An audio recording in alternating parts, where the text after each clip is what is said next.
Real for real. All right, cool. So we're good to go. What's up? Welcome to a new episode of Movie Schmovie. This is episode number 448. My name is Steve, one of the co-hosts of the show, and as always, I'm joined by Brian. I'm a politician, which means I'm a cheat and a liar. When I'm not kissing babies, I'm stealing their lollipops. And I'm John. the lollipop stealer from kids. Good to see you guys. What do we got planned for this episode today? I predict the loosiest, goosiest episode of recent memory, because I don't think any of us really know what we're doing except for required viewing. we have a correction / retraction that we need to make.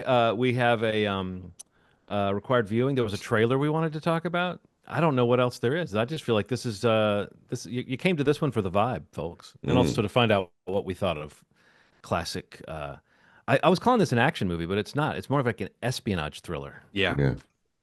Red Hunt for Red October, that is. It really is. Like, this should have been just called Battleship. You know what? When they did the Battleship movie, should have just called Battleship. they should have just re-released this with like a new poster. And marketing. Yeah. It makes perfect sense. It's like, be well, since we're getting into this, why don't we just get into this? And you can tell us what your pick was again, John, because I think got chopped up a little bit there. Yeah, and I started to call it. I started with Red. I was like, Red, yes, I heard that. Yeah, Red. It's Red. it's the Bruce Willis, Helen Mirren. It's fans call it Red. Okay. Goes by short. But yeah, you guys watching Red again this weekend? Classic Saturday night. But so yes, the Hunt for Red October, a 1990 espionage thriller, directed by John McTiernan from a novel by Tom Clancy, and starring Alec Baldwin in a role that I would say, like, later other actors became more famous with the name of this character being attached to what, like Harrison Ford. It was like, oh, he's playing Jack Ryan. Well, even when they brought in, I guess Chris Pine has played Jack Ryan and Ben Affleck has played Jack Ryan. It was like this name. When this movie came out, I don't remember hearing like Alec Baldwin is Jack Ryan. It's more like an ensemble piece, and he's the sort of the CIA guy at the center of the story. But this is a movie that I had always known about, and I guess I knew less about than I thought I did, because I didn't realize certain key things about it that I guess we'll talk about. But it was just always kind of a blind spot for me. And when we started doing this feature, and as you guys know, I have a list. I put this one on the list just because I was like, yeah, that's one I should see. And at this point, I don't know if you guys do this. If there's a movie you haven't seen that you feel you should see, you kind of mentally shunt that into the required viewing space. You're like, oh, maybe that's one I'll call upon. So I thought it would be a fun one to watch. We talked last time about it being a dad movie. This is a dad movie. This ends with a man bringing home a teddy bear for his child. You know, like, this is a dad movie. This is about like grown men getting together and kind of like talking things out. you know.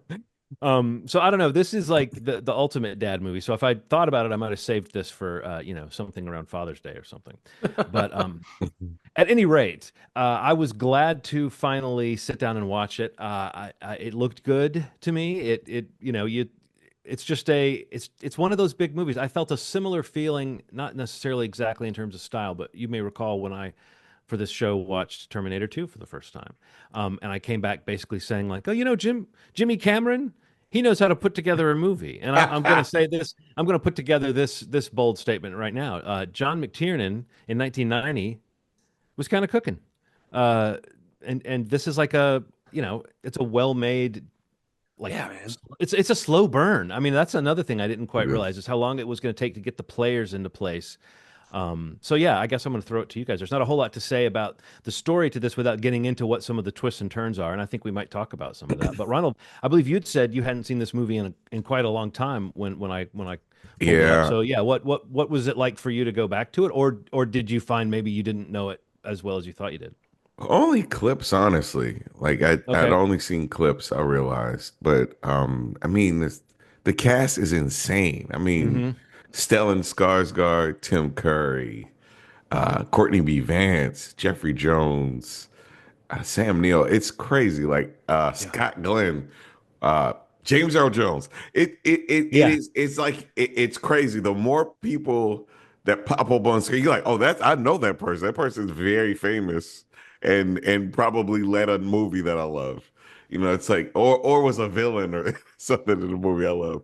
Hmm. One thing that was really cool about it is although it's espionage and all this stuff and global conflict, it was really very easy to follow after a while. Like it felt a little muddy at first, just because you know it was like the slow burn, and then once the conflict kind of arises, you really realize like it's like who's going to kill who, or is the person actually going to defect, and you know all these cool things, like these kind of levels of things, and then this the very smart black man that nobody believes. That's like, look, it's very weird. I think I heard somebody singing. I think I heard some signals. I've seen something that's an anomaly. It feels weird. They're like, shut up and don't, dummy. Can't believe Shut it. up, Courtney B. Vance. Actually, Shut I, up, I, I Courtney will B. say though, I Vance. feel like Scott Glenn is pretty cool to him when he brings him the He information. is. He Yeah, is. I really liked that scene. What does he say? He That says, was a cool scene. "Relax, Jonesy, you've sold me." I thought that was a great. That was a Yeah, that great was line. cool. It was cool. But he does make him think that he's saying what you are doing, Ron. Yeah, Like yeah. he's acting like, and you got this. You ignored. You basically got the computer to do something it wasn't intended to do, and now you're Yeah. second guessing the information that we have, and you've come up with this tape recording.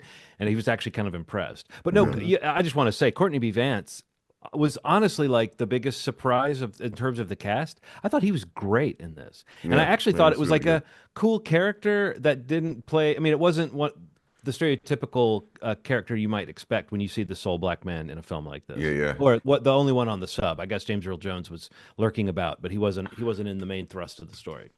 I mean, you talk about standing on business. I mean, he legitimately didn't let it go the whole movie. He's like anybody that can hear it, he's like something weird's going on. I can't figure out what it is, but might be a sub, might be, you know, I thought that Hmm. was really cool. But just the idea of like, you know, the technology and why it was happening the way that it was, Right. why the sub wasn't detectable was I know all that stuff was really it should have felt like just exposition dump. But really, what it wound up becoming was because these were anomalies, you had to explain it the way you did because it was like this is new technology. Nobody knows about this, so this exposition makes sense because it's applicable. It's like if I were to be like, there's a shoe that turns invisible. You're like, how does that work? And I'm like, well, they'll make the shoe disappear. It does, you know. It's like it kind of all made sense. It really fit in a way that I enjoyed actually. You know, Ronald, that's a great observation about why this movie feels so efficient with that kind of thing, is because it is a movie where um, the characters that are talking about this stuff, I mean, this is good exposition. I've been noticing this on Andor. Lots of conversations where people need to get information to somebody, and the Mm, person that they're talking to is the person who has the information that they right. need. And it's like a well-constructed story where, oh, this, but like Sean Connery is doing something. What is he? Ramius, the captain of the Russian sub. He is doing something that maybe only his first officer knows about. So he does at different points have to kind of explain Yeah. his plan, you know? Alec Baldwin is the CIA analyst who's like a nerd who's like got a theory. And he's like, oh, what about this? What about that? He's got to be explaining his shit. There's a Yeah. briefing. Oh, you got to go brief the White House. It's like, yeah, it's very integrated exposition. But I think the thing that you touched on that is so interesting to me is, and I think this is something we come back to again and again, this idea of like how long in a movie are you supposed to not know what's going on, and at what point do you wonder if you've missed something? And I Yeah. feel like I did spend the first maybe 45 minutes of this movie going, have I missed some piece of context or narrative? Same. But what you said is very true, that if the muddiness was much more because Sean Connery's doing something unexpected. Yeah. Amongst the Russian subs that are following him, the one we're focusing on, piloted by Skarsgård, they're doing something kind of unexpected and vindictive and personal. Alec Yeah. Baldwin's doing something experimental that's off the books. You know what I mean? It's like, and the U.S. sub is everybody's doing something that's like, what is this? It's a little Yeah. bit like you said, it's an anomaly for everybody, and so the fact that I mean, confusing may not be the right word. You follow the through line of the story, but I did find myself going, I think I missed something, and I'm going to have to go back later and find out what it was. And then you realize, no, you didn't really miss anything. Even that conversation between Connery and the officer he kills at the beginning. That makes you think he's this villain. Even that scene, you can kind of tell, oh, they didn't really explain what it is they're talking about that Sean Connery's trying to do that this guy's going to stop him from doing. So I started to relax as soon as I realized, oh, I'm not supposed to understand what's happening. This is like the mystery of what's happening is what we're watching. Steve, yeah, you seem to be the one who was the most familiar with this, but yeah, what was it like watching it again? Did you notice anything new this time? Not really. I mean, not to go over everything you guys said already, but I mean, I've always loved this movie, and yeah, it's very dad heavy. I remember watching this a lot with my dad in the 90s. I mean, especially because this kind of like in the whole series, jump started the Jack Ryan series. So when it went from this to, Harrison's run, and then not so much the Ben Affleck one, but those three films, like, well, they blew up Baltimore in that one. That's true. Take that personally. That's true. Yeah. A little bit of hate there, but those three definitely through their early mid 90s were like staples. But this one specifically, just that what you said, it's a little less action, a little more thriller. Espionage elements, like amazing cast, and also just like a really competently made film. Like, it's interesting note. It nominated it for 3 Oscars and won an Oscar for sound. What's now called sound editing, but it was called sound effects in the 90s, early 90s. And went on to make what would now be $500+ million worldwide in today's dollars. Wow. So a thriller like that. And again, this is coming off of a book property that was, kind of destined hopefully for greatness in their eyes. But, I mean, that's a shot out of the cannon, that's huge for like a thriller of that kind to make that kind of money in the early 90s. And also mentioning McTiernan, also John DeBont, like shooting this film. Yeah. Incredible run for him in the early 90s, jumps from this to Basic Instinct, Direct Speed, Direct Twister. I mean, just a really kind of that late 80s, early 90s, this kind of movie.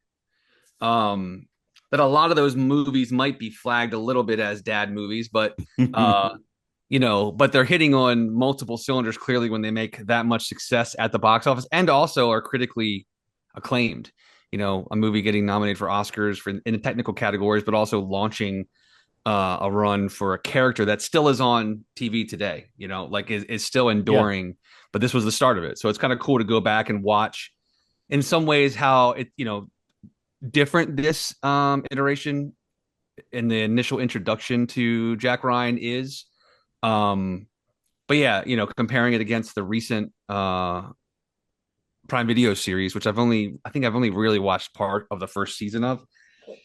But I don't know. I've always loved this movie. It's just a great cast.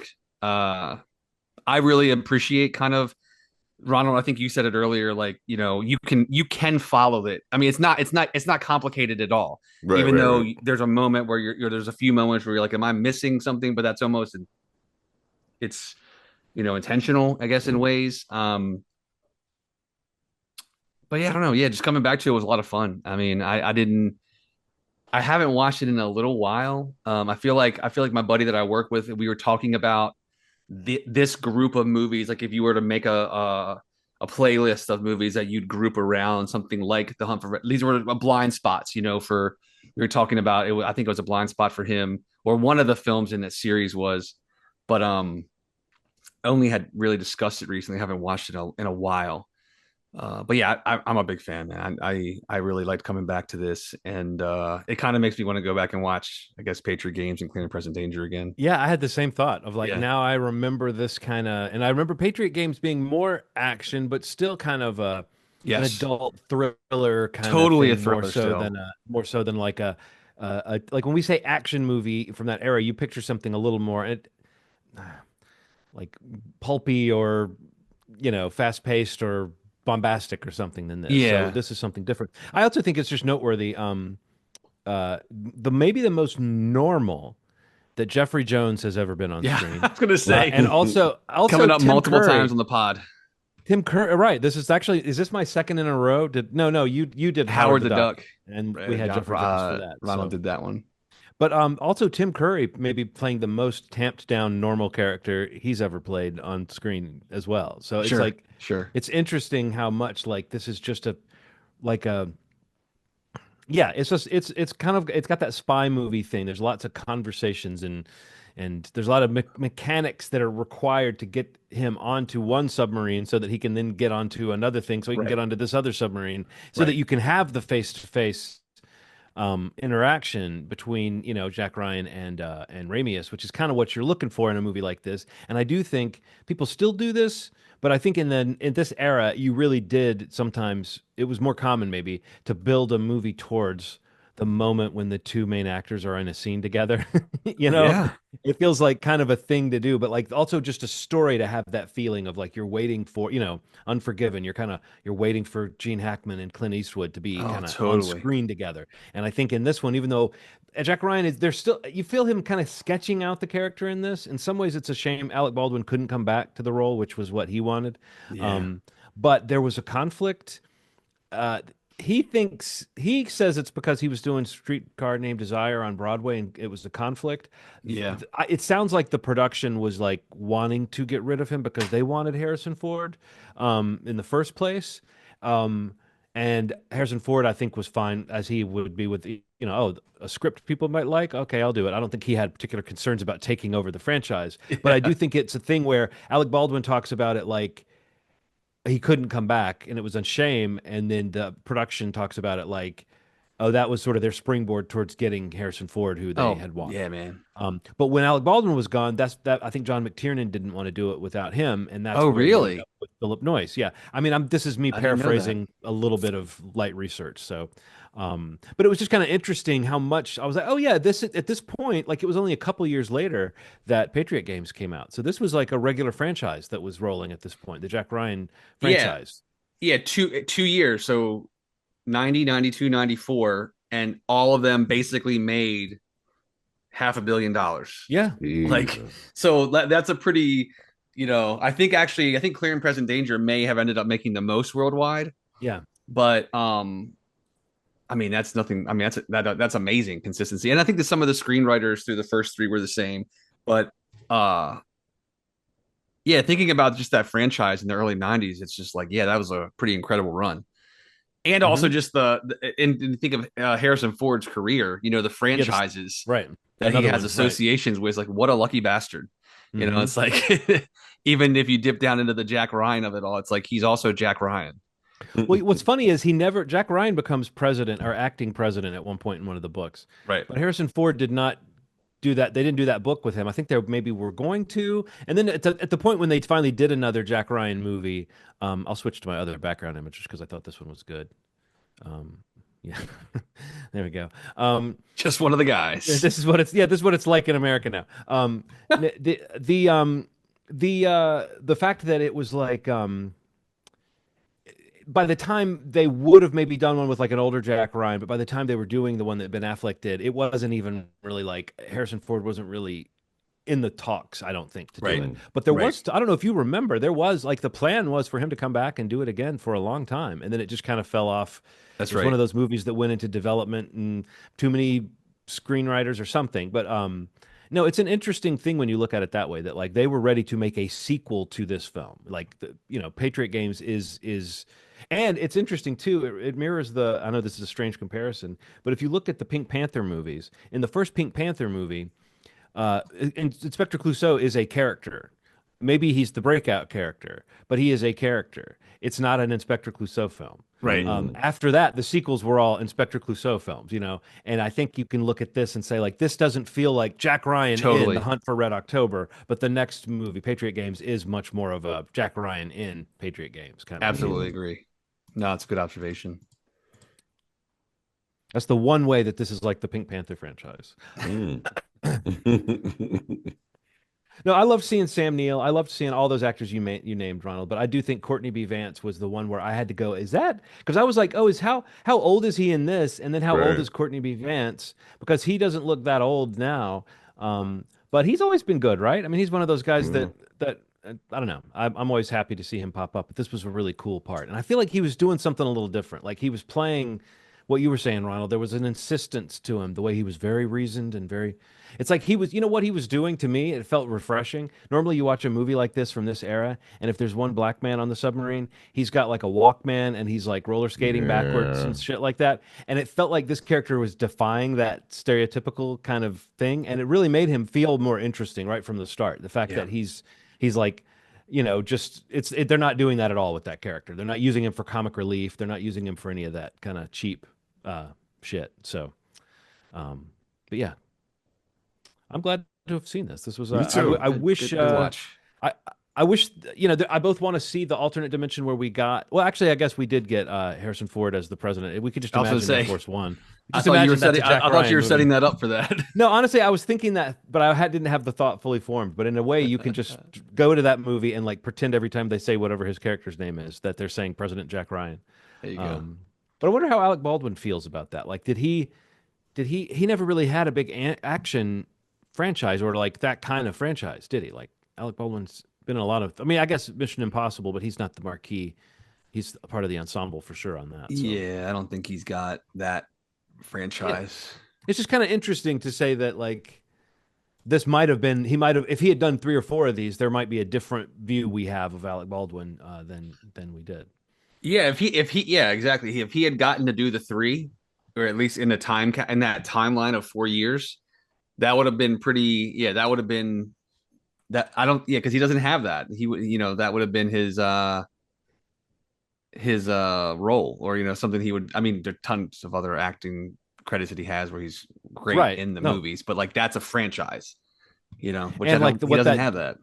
And what that does for you as an actor, and the reason why so many actors, if people out there are wondering why so many good actors sign on for what you might think of as like garbage movies or B movies or whatever, it's because they're like, oh, you mean I get to bankroll my entire existence, right? That's forever, and have my name be on people's minds in a way that it wouldn't be otherwise. This is reminding me of, maybe you guys saw this. This was a great Colin Farrell quote. So he was saying that he has a problem with the whole one for them, one for me. Yeah, I saw that. Yeah, where it's like, because actors and directors will say like they make one for Hollywood. It's like a big mainstream movie. That's one for them, and that gets them the ability to go make one for me. Yeah, the one they care about. And he said he finds it offensive that some rich actor is saying the one where they made $10 million is one for someone else. Yeah. But no, I do think that Alec Baldwin, we think of him much more as like one of the highest level. Well, we think of him in a lot of ways now, but like one of the highest level like working actors. Do you know what I mean? Like, yeah, I'm rolling through his credits, man, and it's insane. I mean, like as a reminder of everything he's done. But like he's a movie star for sure, but he's not like that movie star guy. He's like, the actor who's going to do a play. He's going to play some small role. He's going to play the father figure, but he's like always done it, and he's been very consistent. Yeah, really pretty awesome filmography, especially to the 90s. Great dad, really sweet to his daughter, especially on the phone, and yeah, and other things. That you won't make light of. But no, that reality show to me feels like that feels like a step down to me. I've never watched it. The fact that he's doing it. I've never watched it, but it's just the fact that it seems like it doesn't seem like the smart move. Do you know what I mean, Ronald? To do the sort of to act like a Kardashian style. I've watched it. He's well, maybe you. How is it? It's. I mean, Aaron watches it, so it's like. Don't you love those reality shows though? Like this is like catnip for you, right? I like trash, like absolute. Is it not trash? No, Oh, okay. this is like a different. No. I'm like no. It's like actually pretty good. He's like really trying to like process the grief of it, and his wife is incredible, and his kids are cool, and he's just washed up. It's nice to see somebody so washed up. He's a great actor. I'm not talking about his acting ability. I'm just talking about, he walks around a little bit and gets winded. That's washed up. But it is really cool to see how behind him his wife is, man, because he is broken by this whole situation. Like it's like every like couple hours he would just like cry. Like it's just like it's not on his heart. I say that. Like it's not one of those things that he thinks is like a part of him in that way, but this became synonymous with him. So yeah, I've watched like almost all the I episodes. guess I thought it was like the Osbournes or something. So Mm-mm. it's not whimsical. No, Okay. it's like literally about him processing the whole thing, and it's like just specifically about that because he kind of goes in and out of guilt, like these like intense bouts of guilt, and he winds up taking it out on people. So it'll be like, he'll get mad. He's like, "Shut up and give me some chicken." Then he's like, "What's wrong with you?" He's like, "I'm just processing everything going on." But yeah, it just kind of comes up every once in a while. If he does the show for like 10 seasons and he's Yeah, just it's being an gonna asshole with be people and he still says he's processing, it's kind of like, come on, man. I right. mean, yeah. Yeah, come on. Yeah, that's wild. All right. Well, So who's Alec next? Baldwin was the tangent, but Oh. Hunt for Red. I keep wanting to call it Red Hot October. Hot Red red I Hot realize summer Red that's Hot October. that's October. what my mouth wants to say is Red Hot Say it, October. John. Just say it. I mean, if Well, your I'm having mouth a Red wants to Hot say October it, here say with all it. these hot Russian sailors. Look at them behind me. I got to say, there was a moment where I looked up and I realized I had been jotting some notes and I missed the part where Jack Ryan got water sprayed all over him. And Mm. so in that last scene when he comes down and he's all dripping, I thought that was sweat. And so I had to rewind to see that, oh, I had missed that when he's like crawling along that catwalk, like water spraying in on him at one point. Um, but yeah, that was a funny moment for me because I was like, man, I've never seen a sweatier performer in it. Um, Yeah, so yes, whose turn is it? I, You, Ronald. that's what they say. All right, so I was gonna do a gang movie, but I decided to do an audible because a very special movie is coming out on Hulu on May 9th. And that is the directorial debut of Jillian Bell, who Mm, comes from lots and lots of comedies. Look her up, you'll recognize her yeah, you instantly. know her. She wrote and directed a movie called Summer of '69, which stars Chloe Fineman and newcomer Sam Morlos. And it's essentially a teenager who wants to 69 a boy, and she gets this advice from a exotic dancer in the town. It looks incredibly funny. Uh, this might be the one. The Summer of one 60. The what? the one about 69ing The that one you've been about waiting for. 69. Oh, that one. Yeah. Yep. Yep. Yep. Like, there's a serious lack of comedies in the movie sphere in general, man. Like, so I feel like this will be Summer of '69 will be maybe it'll be a special one. And it's got to be great to have the three of us with the topic of 69ing. Yeah, of It's course. going to be fantastic. Going to be very easy to have a very adult conversation about that. Yeah. No, she's great. She's definitely one of those people that if people think, "Oh, who do I know?" Like, yeah, you said And it. everything. Just look up a picture of her and you'll realize Everything. you've seen her be like a hilarious cameo in any number of things. And she's Yeah, had a couple of larger roles too, but for sure, for sure. She's been in like her drama stuff is kind of crazy too. She's in A Master. It was like one of my mhm. favorite P.T. Anderson movies. It's like it's cool. She can kind of do everything. But this is a Hulu movie. It comes out May 9th. So I mean, you may want to skip the end of maybe when we talk about it, because it has some spoilers in it. But we have access to it because uh we have access to it. That's why I picked it. That's one of the Well, I'm reasons why. wondering when we get a chance to talk about it because we don't know exactly when we'll be back. We should go ahead and position this to folks. All Normally, we right. know when we're taking a break, we're like, "Oh, we'll Yeah. be back in 2 weeks," but there's a possibility that we'll be Yeah. We'll off see. for We'll we'll be see. off for a month, There's a possibly. possibility. Possibility. I'll have to see. I'll have to see how the days play out, fellas. Yeah. Yeah. Got a lot of travel coming up, and only a few days in between it. And if I can make it work, I'll make it work. So hopefully it's Yeah. not that, but Yeah, just just so you want to folks know. put that But I out mean, there. Possible. yeah, if you Yeah. know, but that gives you plenty of time to watch Summer of '69. Yeah. Yeah, for sure. And we've done that before. I don't know what our longest break ever is, but we may have had like a month or 2 months. I remember one time there was There was like a really long run at there one was a point. break that we basically were like, "Are we doing the show still?" Yeah. And Yeah. then we said, "Yeah," and then we kind of have been consistent with it Yeah. relatively Yeah. since. But um, anyway, so that's exciting. I like to watch a sex romp. Yeah, man. Why not? With Chloe Fineman, I mean, it's good to see SNL members on in the movie. You know, Well, it's it's funny. like Bowen Yang's been out there a lot recently, Yeah, but hell it is yeah, always kind of fun to realize that show still creates a crop of people that go yeah, out and that you see for popping up sure. and things.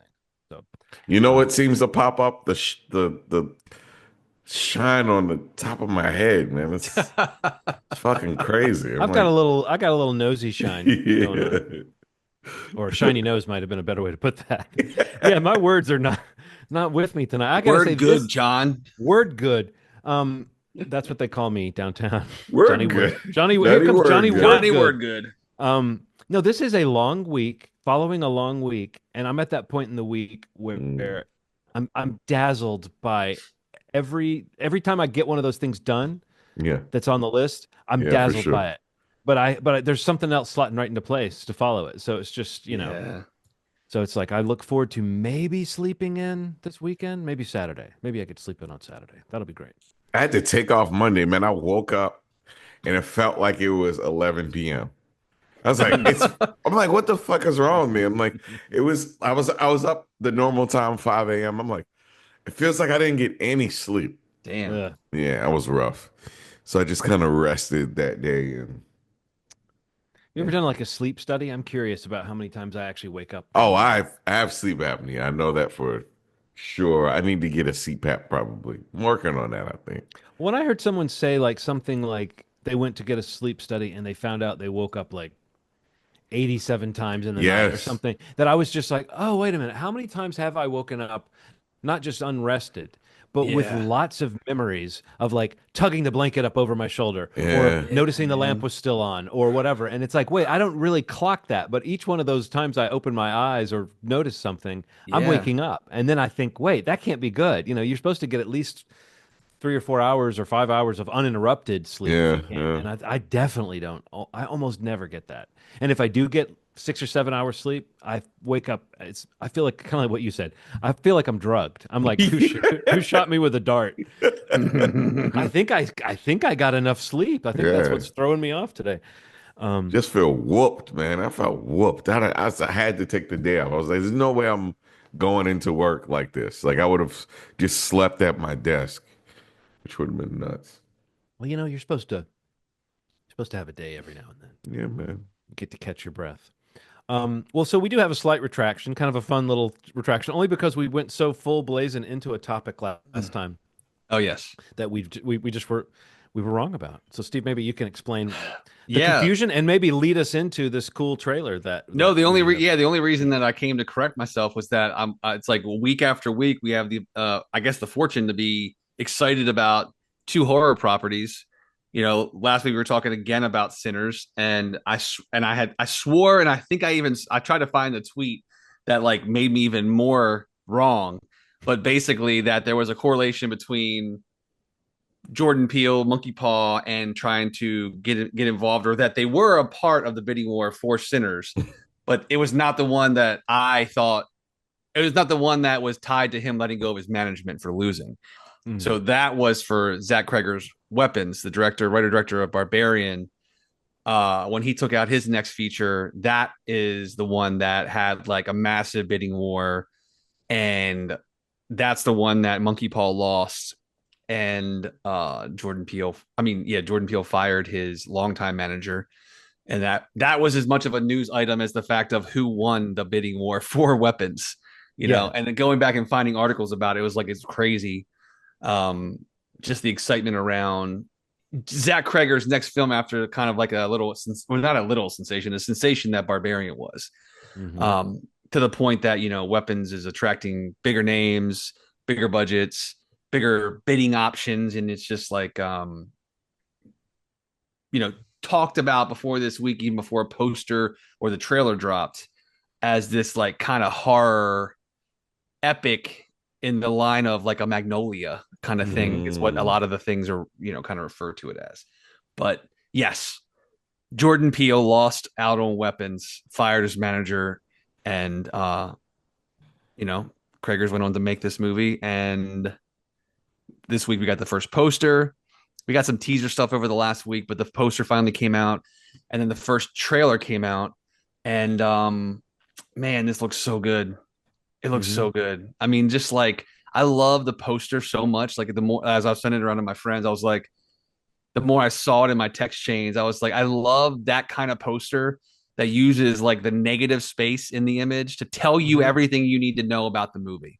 Yeah. It shows you a creepy image of kids walking down the streets with their arms out at night, and it just has that like 4 or 5 lines of on the night of whatever kids whatever this Oh, a.m. and they never were seen again. It was like, all right, yeah. I'm in. And then the trailer comes out and it's like, okay, cast is awesome. And apparently Yeah. the trailer really and that whole concept of the kids, it's like that's a part of the movie. Like that's the hook. Yeah. And then the movie just kind of goes wild. Just like kind of I guess I'm hoping it's, as exciting as it was, to watch Barbarian, because that was like one of the better or one of my more favorite like horror watching experiences recently, just because of how, Well, there's no predictability to it. well, I mean, and even if you could say the story was in a linear sense, you could predict it. The structure of the movie was so fun, and it did make me think of like a Paul Thomas Anderson movie or a Tarantino movie or something with the fractured storyline and the kind of chapters and Zach Kreger's background in comedy is very, there's a unique uh, uh, like that it's like Jordan Peele correlation between someone who knows comedy and knows laughs and then being able to take that same mind and turn it towards scares, but it's a similar idea. Yeah. It's an interesting thing too. Yeah, yeah. When the story is Jordan Peele is going to part with his management, you go, wait a minute, hasn't Jordan Peele had one of the most successful and like well curated careers at this point Right. as a producer and as a director? But that feels like a real, I mean, maybe there's a match there. I even remember people talking about those films in the same breath. That Barbarian had a kind of comedy background to its creators, similar to the way Jordan Peele comes from sketch into that. So I wonder if there was Yeah. like if he feels simpatico with it. But either way, yeah, when someone has a movie like Barbarians or Barbarian, um, uh, James Cameron's making the sequel called Barbarians. Um, but when someone makes a movie like Barbarian that is kind of surprising and artistic and fun and interesting like that, you do get excited when they say their next one is an epic because people don't really do horror epics that often, or try that hard to do like horror epics. So I love the idea of someone really swinging for it, even if it looks like a lot of the imagery in weapons is pulled straight from an idea I've had forever. Uh, so we'll just have to see about these kids walking off at night. Let's see how far they go with that idea and Yeah. where it goes. Because I may be burning, some a nearly finished manuscript, and Oh maybe going shit. into trash pile. Holy shit. But it's a great image. I mean, at least when somebody out there, I'm sure it's happened to any of us that think of ideas. When someone else takes an idea of yours, sometimes at least it's like, oh yeah, it is a good image. I was Yeah. right. This Yeah. trailer is very creepy and effective. Um, My whole Michael Jackson biopic just taken right from under me. I was like, man, I want to make a biopic about Michael Jackson. Lo and fucking behold, these assholes steal my fucking idea. which biopic? Uh, not the one that came on VH1, where played by Flex. I don't know if you've ever seen it. It's No. incredibly bad. But the new one that's about to come out, I guess Yeah, the who's epic. playing him? His Just nephew or some something. unknown. Yeah, Yes, he has Oh, nephew. his nephew okay. who sounds and looks just like him, but just didn't have the hair, so they just like connected a wig to him or something, and he's looks and sounds just like him. I like that you say connected a wig to him. Because it's not the way they used to be. It's not like Oh, you mean that? Yeah. they like glue shit down. It's like sometimes it's Resolution is not kind to wigs though. Like full HD, right. whatever. Yeah. Like you see the weave a lot of times Yeah. around. Yeah, It's you very rare do. not to notice. Um, no, so that's like a family approved biopic of Michael Jackson. Yeah. Yeah. So Um they will probably have the songs, but you also know it's going to be probably a pretty rosy picture. yeah, of course. I wonder what's gonna happen in the end. It's just gonna be like it's gonna be I know they're gonna do something where he's moving slow and they're gonna fade out and have Yeah. words like innocent of all charges, No one ever. It's gonna be like, you know how it's gonna be, man. It's gonna be fucking weird.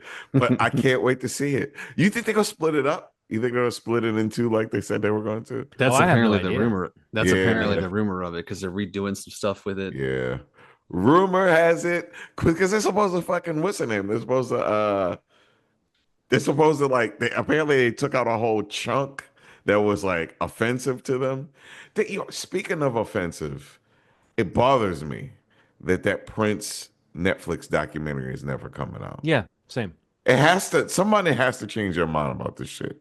It sounds like it's like a really interesting portrayal of Prince that people might not be ready for, but we may learn to love him a little more. You know, he never felt like a three-dimensional person to me. Like not to me.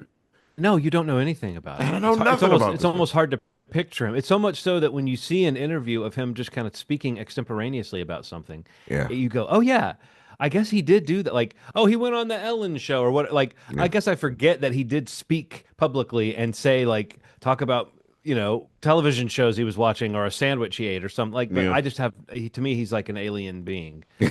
So no, I yeah, have that same, he's in that Bowie slot for me. So I yeah, agree with you. No, that's very true. I felt the same way, and I kind of wonder if eventually it will have to, yeah. they'll have to surface somehow. Because I feel like they might have to do the like LeBron thing. There has to be like a musical version of LeBron that like interferes like the Last Dance. Like Hmm. LeBron was like, put that shit out. They were like, yes, sir. But you know what I mean? Like if somebody big in the music business speaks up Yeah, and kind of is like, hey, we kind of need to see this movie. That'd be cool. Yeah. but Weapons is coming in August, right? So that's pretty soon. Yeah, Is okay, that that when it comes looks out? August? exciting. Yeah, and that's the other kind of like tell for the confidence in the movie because apparently the test screenings for it have been like through the roof. That it was supposed Mm. to come out in January of 26, Oh, and they Ooh, pushed it out of that area into that end of summer kind of again kind of counter programming what used to be a doldrum of movies that wasn't much to see at that time of the month of the summer, but now there's always at least one or two that come out at that time of the year that really do kind of hit and find yeah. an audience and kind of feed like the appetite for something original, something new. And yeah, I think it's a very exciting thing because yeah, it sounds like it's an awesome another original kind of horror thriller thing, which is just great and exciting.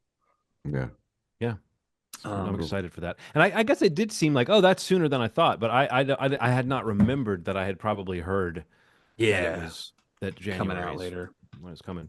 Well, I have a little bit of a since we were just talking about horror and we were mentioning Sinners. This is vaguely related to Sinners. So I have a little physical, little Johnny gets physical. Not the name of this Okay. feature. Johnny Wordgood gets physical. Johnny Um, Worker gets physical and let's Johnny get Hops. physical.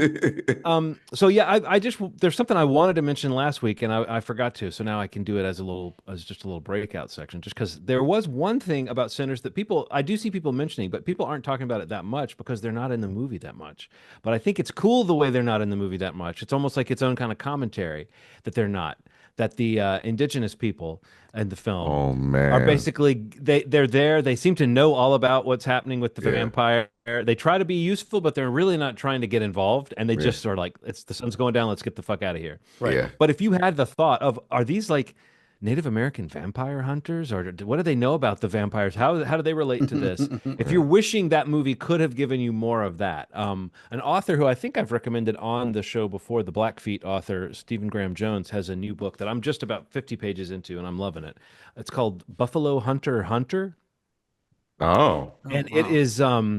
it is about seemingly at this moment I believe we have like an indigenous vampire, Oh. um and we're seeing the point we read the account of like a white minister, and his encounter with this Native American man, and we're about to find that the Native American man's, like, I'm about to read his account, or I'm just in the beginning of reading his account of like the same story of what's been going on. And so I don't know if we're gonna have I don't know. Honestly, I don't know what the makeup of the story is, but Stephen Graham Jones is an author who he doesn't always do this, but this one deals with vampires.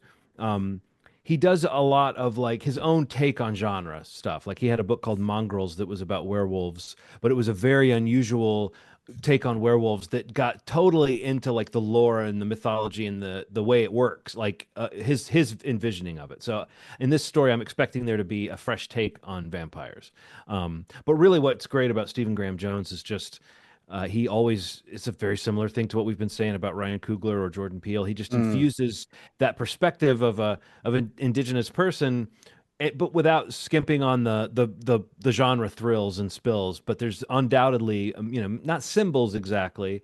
You don't really want characters who represent shit. You want characters to be characters. Mm, But there's that thing of like ideas and themes that are kind of dripping through that, puts him in the same neighborhood. Like I think if you took any number of his books and made them into a film, they would feel like they would feel like this type of thing where it's got a social conscience to it, but it's also very knowing about where it fits mm.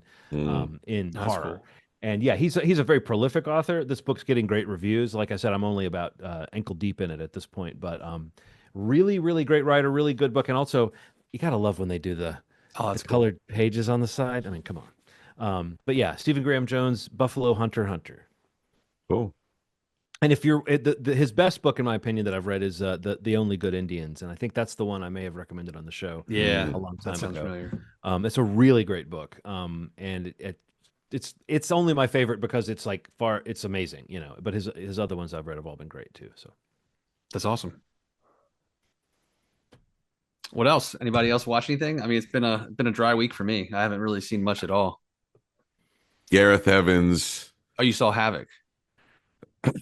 Tell me, how was it? That was one of your most anticipated. Yeah, it was one of my most anticipated. I see why it took so long to make. It's like I don't know, man. It's like a lot going on. There's a lot of insane stunts in this movie, and then it has like a grittiness to it. It almost looks like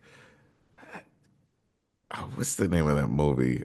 Sin City, but it's in Mm, color. It's like gritty looking. Like it feels like a bunch of artistic chances were taken with this one. This feels a little more like he tried to throw everything at this. Like it was like it's like Gangs of London meets Raid meets.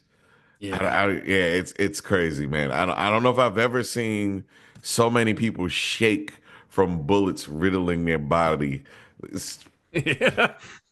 there's a lot of it. It's crazy, and more people at once. There's a lot of like parties where people are relaxing, and then it's somebody like, "Hey," and everybody's like, hey, "Ah!" Yeah, they always say something. I don't know what accent Tom Hardy's doing. It's like it's clearly like a mafia boss from the 30s. Oh, okay. buddy. I saw a column. I did not read it, but I just saw the headline. Someone was suggesting that Tom Hardy. They said we thought he was going to be a new Marlon Brando, Okay. but he's become a new Nicolas Cage. And I thought about it, and I was like, he does do. He is not full Nicolas Cage, but he is in the. He does do like it seems to be whatever pleases him. You know what I mean? Like he doesn't Yeah. seem to have his Yeah. nose in the air about certain things. So I'm just let's clock this. Where does this fit in the Tom Hardy classiness scale? Is this like Al Capone taking a shit on himself, or is this like what's one of his better ones, Bronson or something like that? It's definitely on the lower end, just in terms of the accent, but the action is good, man. He's kind of built for these sorts of roles. Like, I don't know where this place is. It's like it's in the middle of hell. It's like hellish amounts of violence. It's like, just people get stopped at red lights and then two motorcycles come and they just shoot everybody in the car. It's like, what the hell? What is this place? But I really enjoyed it. I mean, it's a little loose on story, heavy on action, a lot of gun fu.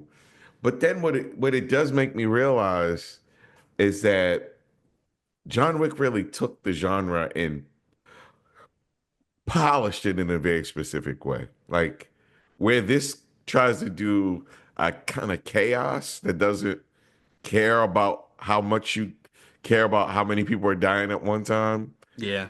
You realize that John Wick kind of scales it down. It's like it's a cool one-on-one sort of thing. This is like anybody can get it, and I love that too, honestly. And Yeah. it would be really cool if John Wick had a villain that conducted themselves a little less like John Wick, because everybody's kind of like, come on, one on one. There's none of that in this movie that the raid had. You know what I mean? Like it Yeah. just lacks that. Somebody gets hit with a fucking washing machine. Like somebody's driving in a car and a washing machine is thrown out of. It's that kind of crazy movie. It's like the violence is so hyper intense. I'll give it a 10 out of 10. But I mean, if we just talking about the story kind of sucked, but the action was A nonstop. 10 out of 10. Story kind of sucked. The story kind of sucked. That's like literally everything I've read about it. It's like it's Yeah. just kind of all over the place, It's all over the kind of place. a mess, a bit incoherent at times, but never not at least entertaining. Yeah. Like if the action pill is what you're looking for. Yeah. Yeah, man. Yeah, I'm That gonna sounds still right. check it out. I actually almost watched it yesterday. It's around the time. Just get ready for the everybody doing the hammer dance when it gets shot, man. It's like, Oh. I There's a want to see lot. a montage of that, of every instance of that's one of those things I want to supercut of is people doing Okay. the dance. There's Yeah. Miller's Crossing has a goon that like gets shot through the floor and he Oh like yeah. shoots his machine gun all around while he's getting shot.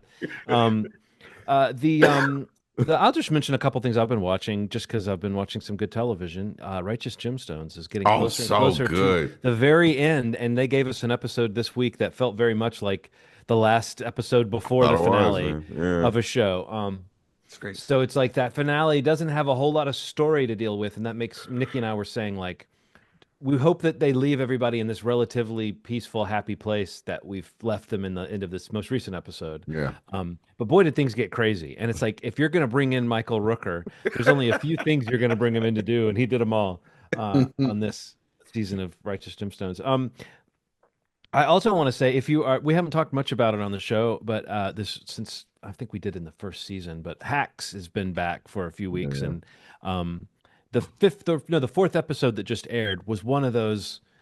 I don't know if you ever are sitting there with the person you watch a show with, and you have to stop at the end and say that was a really good episode. Like Oh the shit. most Yeah. the most recent Hacks was one Mm. of those that like pulled together some stuff and had like an emotional punch and had a fun cameo, and it's just.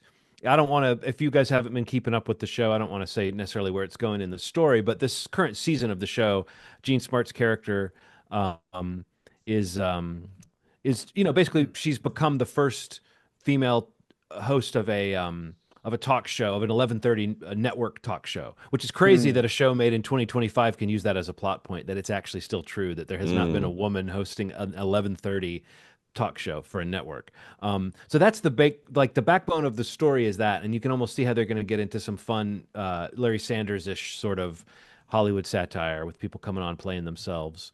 And like just the joke you can do when you're doing a fake talk show where you have the host say, coming up next or tomorrow night, we've got Shabuzi and Nancy Pelosi. It's like, I love that. I love that type of commentary about talk shows. Yeah.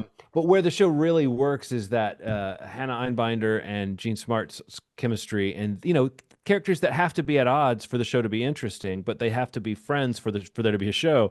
So the back and forth has just become it can be kind of tortured at times, but the current round that they're on of like why they're at odds and how they're finding each other through the mess has just been satisfying. And the most recent episode had a really like a heartwarming kind of punch in it, and it felt like okay, this is like an episode that it's just satisfies you. So Yeah. just don't sleep on Hacks, folks. And then also I mentioned it last week. Andor is here, and we now have the second of 4 batches that we've just gotten, and not as strong as the first, but some of the stuff in there is just amazing in the spirit of this show. So, I think it's going to continue to sort of be a heartbreaker, and like I said before, a great entry into the Star Wars mythos that I, for one, grew up with and love, even when it's bad. Even when like I love Star Wars, With the shark. even if well, when you love a franchise that has that many permutations, when you Yeah, start to yeah. see the good outweighing the bad or the bad outweighing the good, and potentially, it, it's nice to have some good.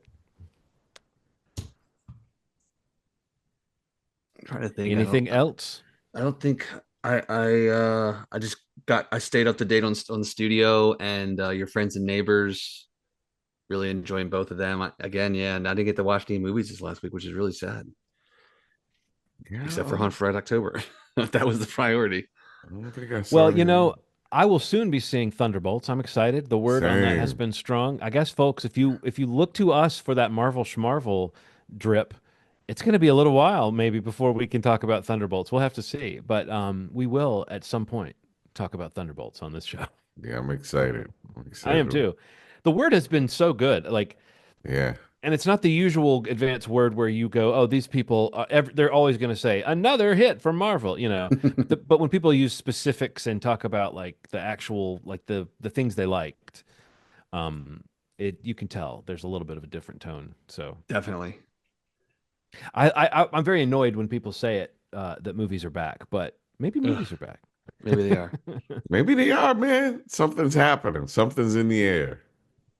Well, Sinners having like a amazing. We should talk about that second weekend. I mean, just because we do track this stuff, that was a Yeah. pretty. That doesn't happen, but whether people know it or not, most movies, even the biggest hits in the world, have a shocking like percentage drop in gross from the first weekend to the second. And this was one where it still was a drop, but it wasn't anywhere near what people expect from a movie like I mean, this. it's Yeah, six crazy. percent. I mean, Yeah, that's insane. right. That's like 1/10 of what a lot of hits Yeah. have. Isn't it the lowest drop ever for a horror film? I kept seeing changing, when they phrase it so specifically. I kept wondering what the actual end was of like where does it sit? Because it does seem like that if you're down, even if you're down 10-20% drop, that's pretty amazing for this kind of movie. But to almost like potentially there was a possibility that it could have made more in the second weekend, and that would have been a real Crazy. evidence of the word on the street, so to speak. People are really talking about this one, and I've even seen a lot of people coaching people. It's funny when a horror movie does this. People that don't see a lot of horror movies kind of need to be coached. Like, have you seen Yeah. this where people are like, Yeah, I you did. I guys, you did. should really go see Sinners. I know you might want to be covering your face for the last half hour, but you still should see this one. And I think it's interesting. Ryan Coogler's kind of doing a little nasty trick on non-horror fans because he made a movie that feels culturally significant. Um, that people who don't like blood are gonna have to gonna have to figure something out. Maybe he'll Right. do one of those like maybe he'll do like a G-rated edit. Yeah, it was a lot of people like, I'm so afraid of. It's like, just fucking see the movie. Well, I saw some people saying this movie's demonic, and then I think the way the movie maybe makes an argument for witchcraft over organized religion. I was like, well, maybe some people are gonna see it that way. Like, no. But the movie that makes that point in the nicest possible way. I mean, I think it's kind of a love letter to the idea of there are many religions that someone could practice. It's kind of like Yeah, this Yeah, free yeah. thinking thing that people forgot about at some point. It's like weird. Like, totally. Or just that um, a movie doesn't have to be. It's not sending one message. yeah, And to yeah, yeah, and that's the only thing I would say. People are reacting to the depth of this movie a lot, but when people talk about a movie as though what's good about it is that you can break everything down in it to some message or to some symbol, it's like that yeah, that yeah, that those kind of conversations are fine, but like I don't think that's what makes it good. Like I remember when yeah, people yeah, would yeah. talk about Jordan Peele's movies this way. And did you notice the reference in the background? There's a book on the shelf that the name is a reference to da da da da. And it's like, yeah, that's cool, but that's not why these movies are good. Like Right, that's just right. proof. And I said this about Jordan Peele. This is proof that these people are doing their homework and they're Right, smart. right, Yeah, right. yeah. That's not the reason why it's great. The story and the characters are the reason why you get sucked in. Yeah. I look, there's symbolism in a lot of movies, guys. Don't fake deep me to death with this movie. Don't You're gonna probably do this for 6 more months. You got my friends who never talk about movies, never talk about movies, hit me with all these fake deep. narratives. I'm like, man, if you don't get the fuck out of my face.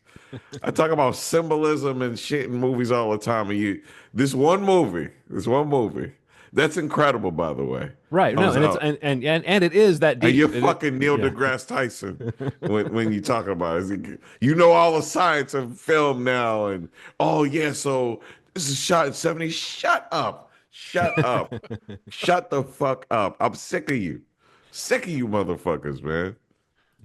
Fake deeping me to death for the past 2 weeks No, about this shit. Fake deeping. deep in you. I like the term. Fake deeping is Fake deep in me. fantastic. Fake deep in me is just outstanding. You know what I'm talking about, man. No, honestly, Ronald, I have no doubt of what you're Yeah. talking about. Yeah. I just love hearing it like 10 times in the last 30 seconds. Sorry. It reminds me too of when because I sometimes listen to podcasts where they break down like television shows, Yeah. and sometimes they're talking about truly great stuff. Yeah. Yeah. And sometimes they're talking about just whatever the best thing is that's on right now. Yeah. Yeah. And they have to talk about it like it's upper echelon stuff.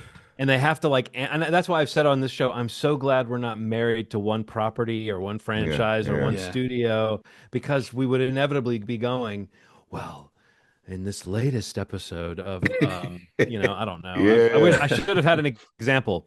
I feel like Eric Voss is Those like, are my improv skills right now. Yeah, the guy. Eric Imagine Voss, a thing that it fits the example I was making, but it's Yeah. just like that thing of like you have to act like it's every choice is being made on this high artistic level and what the meaning of it could be, and maybe it's just a thing, maybe it's just it is what it is. Yeah. So fake deeping. Let's not do it. Don't fake deeping, especially if you. I'm gonna use that shit all the time. It comes up a lot because like fake deep in me. Yeah. Shit. It's weird stuff. Shit. Get that shit out of here. Well, it reminds me too of like how glad I was that when I decided to do the podcast about Better Call Saul, I was frequently glad that the show was actually that good. Yeah, for because sure. otherwise it would have just been week in and week out of saying, "Hey, that was really good." It was really cool. Hey, did you notice how the lighting was really good? Yeah, I thought the acting was really good. My favorite part about the music was how really good it was. Really good it was. Yeah, part of the experience too is just like seeing it with people. People just aren't talking about that enough. Like I texted. That's true. I texted Pierre just how special it was watching it with him. I mean, we've had our talks about how much we love some of the shots and stuff like that, and the numbers being the way they are, and how he manages to make these incredibly palatable movies for everybody. Yeah. But 99% of our conversations were like, I'm so fucking happy we saw this in the theater together. I'm glad that we have these shared experiences. I'm glad to know you. I'm glad to be alive at the same time that you are, to be able to watch something like this with you. It sounds super weird, but like it's a thing, man. Like, we the three of us get to have these cool experiences over and over and over and over again. And I think honestly, I have to say this, man, when we're talking about it, I think I took it for granted for a little bit. I think there was like that lull that we had. I kind of took for granted how frequently we have these special moments, and it doesn't happen for everybody. It's not like I could go to another two people and have the same experiences. Like there's a reason why we've been around for as long as we have, why we get along so well, despite having weird scheduling stuff, we make it work. I like doing it with you guys. I like that too. I like that aspect of it. And I do remember when we saw Nosferatu. Yeah. See, man, my brain is not working tonight. I got it right and I thought I got it wrong. But when we saw that with them, it was like those feelings of like it bums me out a little bit when for instance, even though it was not a great movie. Yeah. It wasn't even a very good movie. Loved it. No, I'm not talking about Nosferatu. I've moved on to a different one. I love Nosferatu. Okay. But when I saw Captain America Brave New World alone, and then went home, and my wife and son asked me how it was. And I was like, it was fun. And then like a couple of weeks later, it was like, well, they hadn't seen it. They'll probably catch it on streaming, whatever. And it was just like, well, that movie can fuck off as far as I'm concerned, because I didn't get to have even the fun post-op ride home, or where you stop, get a sandwich, and everybody talks about what they liked or didn't like about the movie. And it made me realize that certain movies really do work with that crowd experience, whether they're good or bad. But like when you see a really good one with a crowd, it's of course a great experience. But I think even just having that communal even those times where the three of us have seen a screening and we haven't enjoyed the movie that much, I feel like we're just as likely to still be if it could be 20 degrees out and we'll be standing outside shivering for 45 minutes talking about the movie. Yeah. So yeah, there's something, I mean, yeah, we've kind of picked our poison maybe. We love movies. So I think that it's an easy way to like latch into like relating with people because movies give you so much fodder, you know. So. Yeah. I'm telling you, I'll sometimes go to movies with other people and I have good experiences, but like, you know, it's something about seeing movies with you guys. It just makes it fun. Well, it's because you know you can any thought you share won't be too much. We won't be like, man, Ronald's fake deeping us about fake Sonic the Hedgehog. Well, I think that see, here's the thing. I think Sonic is Martin Luther King, and I think that Malcolm X is Tails. And the way that they work together, you know, it was like the civil rights movement. Right. You know, I just fake deeping you to die to death with all this. Love it, love it, love it. Yeah. But I do love the conversations that have kind of come out of Sinners. That's not what I'm talking about. I'm talking about the people that have just kind of come out the woodwork, never talked about a movie. Mm-hmm. Whenever I try to talk to them about movies, act like I'm an idiot, and then they're like, "Well, you know, if you look at the type of film we use, because you watched that fucking Kodak video." Right. No, I was about to say, everybody saw the same video. Everybody saw that fake deep ass motherfucker. You know what? Let them have their moment, man. They're excited about something having to do with going. You know, you're right. You're right. That's cool, man. That is true. That is true. That's true. Let them have a moment. That's true. I gotta think about that. I gotta think about that. Yeah. Don't fake deep us to death with all that stuff, man. Well, don't like what this episode's got to just be called fake deep. If they're fake deeping, what is it called when you are like pissing on their fake deeping? They could say, well, okay, I won't fake deep you, but don't you? What are you doing? You know? Don't tree piss on me. I don't know if like bird piss on me. I said something about being really high up on a tree and then pissing on a person as a bird. Oh man. I think that's it. We haven't really seen anything else, right? I think that's this is I think that's it, man. I think that's an episode. Yeah. So with that, movieshmovie.com is the website. You can go there to subscribe to the podcast, listen right on that site, or you go to youtube.com/movie podcast to listen or watch the podcast. You could watch the whole episode, or you could even just watch some of the shorts that are on there to kind of get the those bite-sized morsels of that episode if you can't take in the whole thing. And yeah, like John, we were talking earlier, we will definitely be off next week. Hopefully we'll be back in 2 weeks and we'll talk a little more about Ronald's pick. What's the name? What is it? Summer 69? Summer of 69. Amazon Prime? No, Hulu. Hulu, you said. I'm sorry. Yeah, Hulu. Summer 69 on Hulu. And when does that come out? That comes out May 9th. Okay, so it comes out next Friday. Yeah, next Friday. So excellent. We're gonna talk about it a little bit, but you know, yeah. We'll try to get that episode in 2 weeks. So we'll make it work. Thank you so much for listening, and as always, you made our day. Thanks. Bye.